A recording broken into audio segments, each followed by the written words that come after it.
प्रधानमंत्री नरेंद्र मोदी जी जो अब सिर्फ भारतवर्ष ही नहीं बल्कि दुनिया के बड़े नेताओं में जिनका शुमार होने लगा है, उनकी सोच है, पहली बार इस देश के नेतृत्व ने सोचा है कि हम विकासशील देशों से निकल करके विकसित देशों की श्रेणी में हमें आना है। ये पहली बार इस देश के अंदर सोचा गया। और अगर पहले सोचा गया होता, इसके लिए प्रयास किए गए होते, तो निश्चित रूप से हम विकसित देशों की श्रेणी में होते। क्योंकि जापान जैसा देश जो हमसे 3 साल बाद आज़ाद हुआ, आज टेक्नोलॉजी के मामले में वो दुनिया की सबसे बड़ी ताकत बन करके बैठा है। हमसे 3 साल बाद आज़ाद हुआ, हम उससे 3 साल पहले आज़ाद हुए, लेकिन आज विकासशील देशों की श्रेणी में हम हैं और टेक्नोलॉजी के मामले में जापान से बहुत पीछे। कारण क्या है? कारण सिर्फ ये है कि हम अपने देश के लोगों की सोच नहीं बदल पाए। और सोच इसलिए नहीं बदल पाए कि जब हमने अपनी सोच नहीं बदली, हमारे देश के नेतृत्व ने सोच नहीं बदली, तो इसलिए देश के लोगों की सोच नहीं बदल पाए। इस देश में रहने वाले जितने जो भी जनमानस है, सबकी सोच नहीं बदल पाए। सब लोग देश के विकास के लिए जुड़ नहीं पाए, मानसिक रूप से तैयार नहीं हो पाए, इसलिए हमारा देश पीछे रहा। मैं जापान का एक उदाहरण देकर के आपको समझाना चाहता हूँ। जापान के अंदर एक बार भारतवर्ष का एक सांसदों का एक 10 लोगों का एक दल गया था। 10 सांसदों की एक टीम भारतवर्ष की गई थी जापान के अंदर। और जब एक फैक्ट्री का विजिट कराना हुआ, तो जब सांसद वहाँ पर पहुँचे फैक्ट्री के गेट के सामने, तो गेट के सामने वहाँ के उस फैक्ट्री के मालिक ने कहा कि कृपया जूते चप्पल आप सब लोग यहीं उतार दीजिए, क्योंकि फैक्ट्री नहीं, आपकी निगाह में फैक्ट्री है, लेकिन हमारी निगाह में मंदिर है। इस फैक्ट्री की ही कमाई से हम जीते हैं, हम उन्नति करते हैं, हम बढ़ते हैं, ये हमारा मंदिर है। जूते निकाल करके लोग अंदर गए, पूरी फैक्ट्री का भ्रमण कराया, विजिट कराया, अवलोकन किया। दूसरे गेट से सांसदों को निकलना था, 2 मिनट पहले वो मालिक जो है वहाँ से गायब हो गए। और फिर सांसद यहाँ का जो टीम थी, जो दल था, जब दूसरे गेट से बाहर निकले तो देखा कि वही फैक्ट्री का मालिक 10 लोगों के चप्पल और जूते लेकर के वहाँ पर रख करके वहाँ पर खड़ा हुआ है। लोगों को संदेह हुआ कि ये तो फैक्ट्री का मालिक अपने आप को बताता, हम लोगों के जूते ढो रहा है।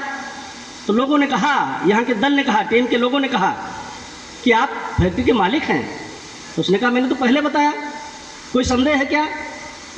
तो लोगों ने कहा संदेह इस बात का है कि आप फैक्ट्री के मालिक होते हुए भी हम लोगों के जूते उठा करके लाए हैं। तमाम लोग आपके यहाँ काम कर रहे हैं, इतने लोग काम कर रहे हैं, आप किसी से कहते तो वो जूते उठा करके यहाँ ला करके रख देता, आपने ये कष्ट क्यों किया? तो उस जो फैक्ट्री के मालिक ने जो जवाब दिया है, जिसकी वजह से जापान दुनिया की बड़ी ताकत बना है, फैक्ट्री के मालिक ने कहा कि मैं तो फ्री था और ये लोग सब काम कर रहे हैं। अगर हम इनमें से किसी को कहते जूते लेकर के आने को, निश्चित रूप से जूते लेकर के आता, लेकिन जितनी देर में वो जूते लेकर के आता, यहाँ रखता, उतनी देर हमारा प्रोडक्शन बंद हो जाता, उत्पादन बंद हो जाता, मेरा नुकसान होता, मैं इसको बर्दाश्त कर लेता, लेकिन राष्ट्र का नुकसान होता। अगर प्रोडक्शन बंद हो जाएगा तो राष्ट्र का नुकसान होता, उसको हम नहीं बर्दाश्त कर पाते। ये सोच वहाँ के मालिकों की है। तब जा करके जापान बड़ी ताकत बन करके बैठा। और उसी देश की बात, ये तो फैक्ट्री मालिकों की बात मैंने बताई। फैक्ट्री में जो काम करने वाले वर्कर हैं, जो वहाँ के कर्मचारी हैं, उन लोगों की मैं आपको बात बताता हूँ।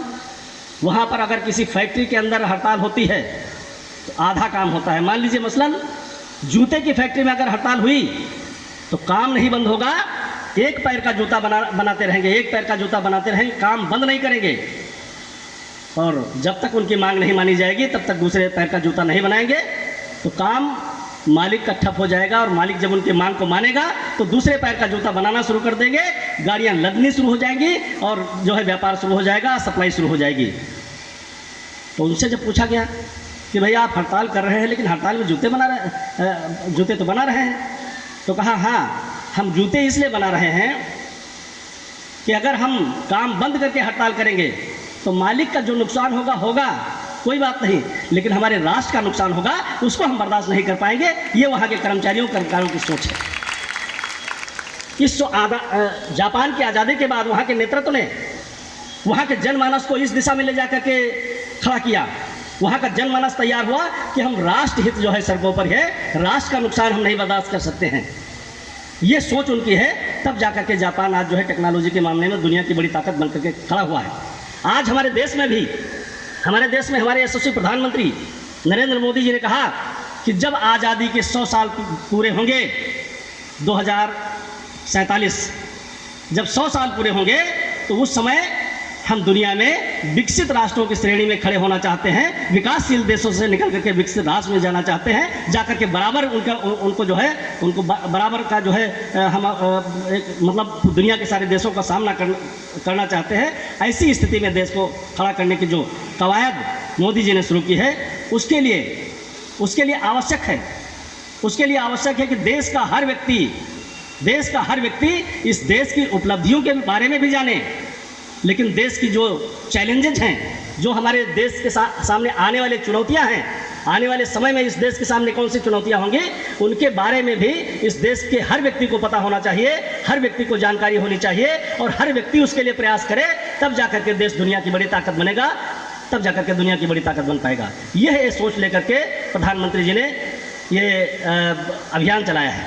आज यहाँ पर तमाम हमारे साथी बैठे हुए हैं, कंपटीशन होगा, इसमें से तमाम सारे मेधावी लोग बैठे हैं, मेधा है उनके अंदर, लेकिन मौका मिलना चाहिए, प्लेटफार्म मिलना चाहिए। वो प्लेटफार्म देने का काम मोदी जी कर रहे हैं। ये मौका आपको मिला है, प्लेटफार्म मिला है, आप अपनी मेधा का परिचय दीजिए, अपनी बुद्धि का परिचय दीजिए, उसमें निखार लाइए, आगे आइए और देश को आगे बढ़ाने में अपना योगदान सुनिश्चित कीजिए। जो यहाँ पर है यहाँ से करेगा, यहाँ पर है तो यहाँ से करेगा, और ऊपर जाएगा वहाँ से करेगा, जो जहाँ पर है वहाँ पर खड़ा होकर के इस देश को बढ़ाने में अपना योगदान करेगा। ये एक प्लेटफार्म उपलब्ध कराने का मौका नरेंद्र मोदी जी ने दिया है। हम कभी कभी कहा करते हैं, मैंने पार्लियामेंट के अंदर भी इस बात को बोला, और वो इसलिए बोला कि मैं नेहरू युवा केंद्र का, हमारे भाई प्रदीप जी कह रहे थे, नेहरू युवा केंद्र का मैं अपने गांव का अध्यक्ष था सन 87 में, और उसके बाद में फिर नेहरू युवा केंद्र के माध्यम से तमाम गांव में काम किया, बहुत सारे सोशल वर्क किए।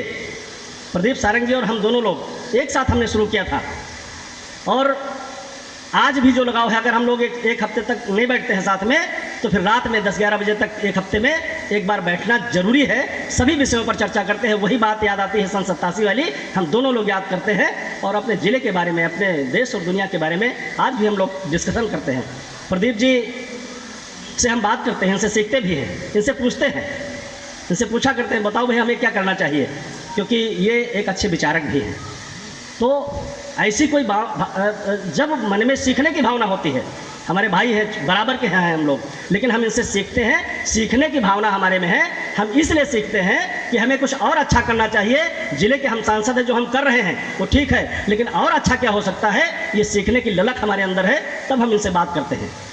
तो इन्होंने बताया कि मैं नेहरू युवा केंद्र में रह करके काम कर रहा था। मैं एक चीज़ नेहरू युवा केंद्र में और युवक मंगल दल में मैंने रह करके काम किया, और उससे ये सोच पैदा हुई, और उस सोच को मैंने देश की संसद के अंदर रखा। मैंने पार्लियामेंट में जब खेलो इंडिया का बिल पेश हुआ, पार्लियामेंट के अंदर पिछले वर्ष खेलो इंडिया प्रधानमंत्री जी की सोच है, और उसका बिल जब पेश हुआ, जब बिल पास होना था तो उस पर चर्चा हो रही थी सदन के अंदर, मैंने भी अपना नाम दिया कि मैं भी इस पर बोलना चाहता। मुझे भी मौका मिला बोलने का, तो मैंने वहाँ पर बोला, जो मैं यहाँ कहता था वही बात जो है मैंने सदन के अंदर रखी। मैंने कहा कि गांव के अंदर ये खेलो इंडिया जो ये कुछ लोगों तक सीमित न रह जाए, गांव के अंदर ग्रामीण क्षेत्र में ऐसी प्रतिभाएं छुपी हुई पड़ी हैं जो निकल करके बाहर नहीं आ पा रही हैं, उनके लिए सरकार ध्यान दे, उनको निकाल करके बाहर लाने का काम करे। और उदाहरण देते हुए मैंने कहा था कि एक 200 मीटर का तरणताल, उसमें लोग तैराकी की प्रतियोगिता में भाग लेते हैं, स्थिर पानी तैराकी की प्रतियोगिता मात्र 100-200 मीटर, उसमें जो लोग तैराकी की प्रतियोगिता में नंबर 1 पे आते हैं वो पूरी दुनिया में चमकते हैं। लेकिन मैं जिस ज़िले का रहने वाला हूँ, बाराबंकी ज़िला, जहाँ पर घाघरा नदी बहती है, बरसात के समय में 2 किलोमीटर की लंबाई और चौड़ाई में बहती है, 1 किलोमीटर की चौड़ाई में बहती है, और एक नहीं अनगिनत ऐसे लोग हैं हमारे सिरौली, घोसपुर, सूरतगंज और रामनगर में, जो उफनाती हुई नदी में कूद जाते हैं और 1 किलोमीटर की नदी पार करने का काम करते हैं। दुनिया के चैंपियन को अगर उस नदी में उतार दिया जाए तो 1-2 मिनट तड़फड़ाएगा और उसके बाद में राम नाम सत्य हो जाएगा उसका। उनकी मेधा का अगर वो प्रयोग किया जाए, उनको अगर निकाल करके बाहर लाया जाए, तब जा करके खेलो इंडिया का ये सपना जो है साकार होगा। ऐसा मैंने पार्लियामेंट के अंदर प्रधानमंत्री जी के सामने कहने का काम किया था। तो ये काम